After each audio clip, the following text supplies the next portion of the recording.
Καλώς ήρθες στη σημερινή μελέτη του εμβρίου στις 29 εβδομάδες. Θα την κάνουμε με το καινούργιο υπερηχογραφικό μηχάνημα E-Cube Diamond της εταιρείας Alpinion. Πριν ξεκινήσουμε, θα ήθελα να περάσω τα στοιχεία στον υπολογιστή του μηχανήματος και την τελευταία περίοδο αυτής της εγκυμοσύνης. 20 Φεβρουαρίου. Ωραία. Στον ειδικό χώρο που υπάρχει για τα σχόλια εδώ, γράφω ότι πρόκειται για μία μελέτη της ανάπτυξης του εμβρίου. Είμαστε έτοιμοι λοιπόν για να δούμε.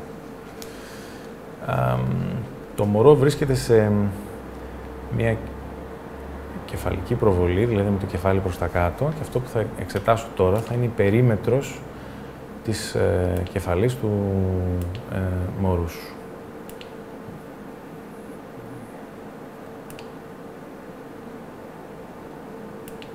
Και τώρα θα εξετάσω την αμφιβραγματική διάμετρο του κεφαλιού, δηλαδή την απόσταση ανάμεσα στα δύο πλάγια του κεφαλιού του. Και τα δύο φαίνονται ότι αντιστοιχούν στο φυσιολογικό. Εδώ φαίνεται, μπορείς να δεις και τις εγκοπές ανάμεσα στα οστά, που είναι τα σημεία από τα οποία θα ξεκινήσει η ανάπτυξη των οστών του κεφαλιού. Αν εδώ δεν μπορούσαμε να τα δούμε αυτά, αυτό θα σημαίνει ότι το μωρό θα είχε συνοστεωμένο ήδη το κρανίο του και αυτό θα ήταν πρόβλημα στην ανάπτυξή του στη συνέχεια. Το γεγονός ότι έχει ήδη γίνει το υπερηχογράφημα του β' επίπεδου μου δίνει την άνεση να πάω κατευθείαν στα κομμάτια που με ενδιαφέρουν πιο πολύ, όπως ας πούμε τώρα εδώ στην κοιλιά. Η μαύρη περιοχή που βλέπεις είναι το στομάχι και η πηλαία φλέβα είναι εδώ.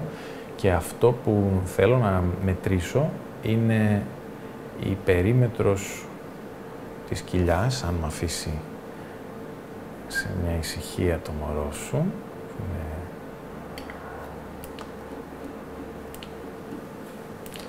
Βέβαια την προηγούμενη μέτρηση την έχει κρατήσει στην μνήμη του το μηχάνημα και αυτό θα έχει σαν αποτέλεσμα να μας δώσει την ευκαιρία είτε να τη συνυπολογίσουμε στην τελική εκτίμηση της ανάπτυξης του μωρού, είτε να τη σβήσουμε αν δεν είναι πολύ καλή. Θέλω να δω λίγο την περιοχή της καρδιάς και να βεβαιωθώ ότι η ανάπτυξή της ως προς την ανατομία της είναι φυσιολογική. Εκατέρωθεν της καρδιάς βλέπω και τους πνεύμονες. Είναι ακόμα πιο εύληπτη εικόνα σε αυτή την εβδομάδα της εγκυμοσύνης για να βεβαιωθούμε ότι δεν έχουμε κάποια σοβαρή ανατομική ανομαλία τόσο στην καρδιά όσο και στους πνεύμονες. Και το επόμενο σημαντικό στοιχείο που μπορούμε να δούμε είναι η νεφρή. Θα μετρήσουμε δηλαδή την διάμετρο των νεφρικών πιέλων. Βλέπεις το παρέγχημα το νεφρικό, βέβαια κουνιέται το μωρό. Το νεφρικό παρέγχημα του ενός και του άλλου νεφρού και αυτές εδώ οι σχισμοειδείς κοιλότητες είναι οι νεφρικές πίελοι που φαίνονται φυσιολογικές. Η διάμετρος τους είναι φυσιολογική. Βλέπεις την έκταση του αυχένα του μωρού. Είναι μια καλή ευκαιρία να λύσουμε μια απορία αν έχει ή δεν έχει περιτύλιξη ο ομφάλιος λόρος γύρω από τον αυχένα. Χρησιμοποιώντας τα Doppler του μηχανήματος που είναι πάρα πολύ γρήγορα, μπορούμε να δούμε αν υπάρχει αυτή η εξέλιξη στην εγκυμοσύνη και φαίνεται ότι αυτός εδώ είναι ο αυχένας, αυτό εδώ είναι το κεφάλι του μωρού και φαίνεται η μία και η άλλη άκρη της έλικας του ομφάλιου λόρου που βρίσκονται γύρω από τον αυχένα. Άρα έχουμε μία μονήρη περιαυχενική περιτύλιξη, χωρίς βέβαια αυτό να σημαίνει κάτι ιδιαίτερο για το μωρό. Να πάμε λίγο παρακάτω. Ξέρουμε ότι θα είναι babies, αυτό το ξέρουμε εδώ και πολύ καιρό. Και να μετρήσουμε λίγο την έκταση του μυριαίου οστού. Αυτό που έχει συνυπολογιστεί που έχω επιλέξει εγώ να βάλω για να μετρηθεί το βάρος του μωρού, να υπολογιστεί το βάρος του μωρού, είναι αυτά τα 4 στοιχεία. Η αμφιβραγματική διάμετρος, η περίμετρος του κεφαλιού του μωρού, η περίμετρος της κοιλιάς και το μήκος του μυριαίου οστού.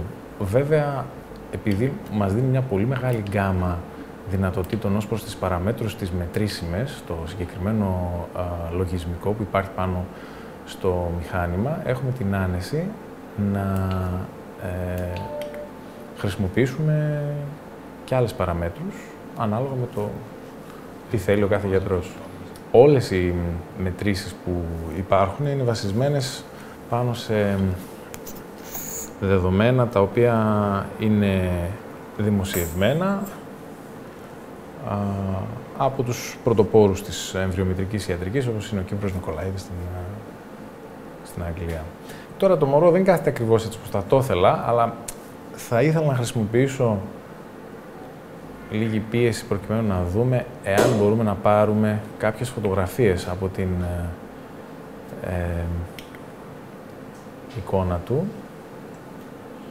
Βλέπεις τα χέρια πώς τα κουνάει και ουσιαστικά αποφεύγει τη φωτογράφηση, αλλά αυτό που θα ήθελα να δεις είναι η μεγάλη καθαρότητα στην εικόνα σε σχέση με κάποιο συμβατικό 3D, 4D μηχάνημα, μια κεφαλή δηλαδή, που θα μας έδινε και άλλο χρώμα. Αυτό μας δίνει ό,τι πιο κοντινό στο φυσικό χρώμα του μωρού.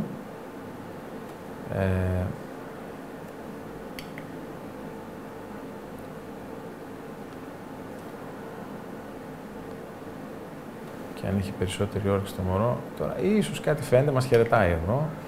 Μπορώ ανά πάσα ώρα και στιγμή μπορώ να σταματήσω και να ανεβάσω, να κατεβάσω τα frames, ώστε να πάρω ακριβώς αυτό που θεωρώ ότι είναι καλύτερο.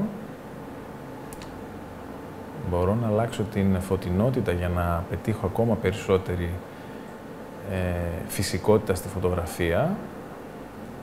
Και το καλύτερο απ' όλα είναι ότι αυτό δεν είναι Photoshop. Είναι η πραγματικότητα, δηλαδή την απεικονίζει με ένα πολύ γλαφυρό και ακριβή τρόπο. Ένα από τα πολύ σημαντικά στοιχεία της 4D απεικόνησης είναι ότι είναι πολύ γρήγορη, δηλαδή ότι γίνεται σχεδόν σε πραγματικό χρόνο. Δεν υπάρχει καμία απόσταση ανάμεσα στην κίνηση του μωρού και την ανασύνθεση που γίνεται. Και αυτό βοηθάει βέβαια πολύ περισσότερο στο να απεικονίσουμε τα στοιχεία που μας ενδιαφέρουν κατά την 4D αναπαράσταση. Αυτό λέγεται 4D Live HQ. Τώρα το μωρό δεν θέλει να το δω, αλλά εγώ μπορώ να το παλέψω γυρίζοντας τους άξονες μπροστά και πίσω σε 360 μοίρες, ανεβάζοντας την εικόνα στο σημείο που θέλω, ώστε να μπορώ να απεικονίσω όσα περισσότερα πράγματα γίνεται. Βέβαια, μερικές φορές ο πρωταγωνιστής είναι αυτός που έχει τον πρώτο και τον τελευταίο λόγο. Θα εξετάσουμε τώρα την ροή του αίματος μέσα από τον ομφάλιο λόρο. Είναι το αίμα που ξεκινάει από τον πλακούντα και καταλήγει στο έμβριο. Να δούμε πόσο εύκολα φτάνει στο μωρό. Αυτό το πετυχαίνουμε με την τεχνολογία Doppler, που στο συγκεκριμένο μηχάνημα έχει αρκετές δυνατότητες που μας βοηθάνε να καταλήξουμε σε ασφαλή συμπεράσματα. Έχουμε την άνεση να μετρηθούν όλες οι παράμετροι της Doppler υπερηχογραφίας που έχουμε επιλέξει, είτε σε παγωμένο πλάνο, είτε ζωντανά, κάτι το οποίο μας δείχνει και την δυναμική της αλλαγής της Doppler μέτρησης. Μπορούμε επίσης να αφαιρέσουμε όλες τις παραμέτρους και να παρατηρήσουμε την κυματομορφή χωρίς να αποσπάται το μάτι μας από οποιαδήποτε περαιτέρω στοιχεία που συνυπάρχουν στην οθόνη. Και βέβαια μπορούμε να σταματήσουμε και να έχουμε το μηχάνημα να μας μετρήσει αυτόματα όλες τις παραμέτρους που μας ενδιαφέρουν για να χαρακτηρίσουμε ένα Doppler ως φυσιολογικό ή όχι.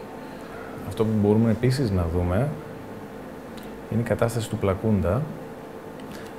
Αυτό μας το δείχνει με μεγάλη ευκρίνεια το μηχάνημα αυτό, γιατί έχει ενσωματωμένο ειδικό φίλτρο, το οποίο μπορεί να μαλακώσει, να σκληρύνει την εικόνα ανάλογα με το τι έχουμε απέναντί μας, να μας δείξει τη διαφορετικότητα των ιστών, με άλλα λόγια, έτσι.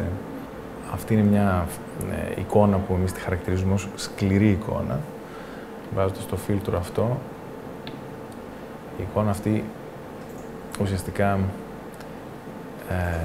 μαλακώνει και μας αναδεικνύει τις λεπτομέρειες ως προς την κατάσταση του πλακούντα με μεγαλύτερη ευκολία. Αυτό είναι κάτι το οποίο βέβαια πολύ περισσότερο μας χρειάζεται όταν κάνουμε γυναικολογικό υπερηχογράφημα, αλλά και στο μυευτικό υπερηχογράφημα για την εκτίμηση του πλακούντα μπορεί να χρησιμοποιηθεί επίσης. Και όχι μόνο για την εκτίμηση του πλακούντα, βλέπεις πόσο έντονες είναι οι διαφορές ανάμεσα στους μαλακούς ιστούς, όπως είναι το δέρμα του μωρού, και στους πιο σκληρούς ιστούς, όπως είναι η περιοχή της σπονδυλικής στήλης, η σπόνδυλη.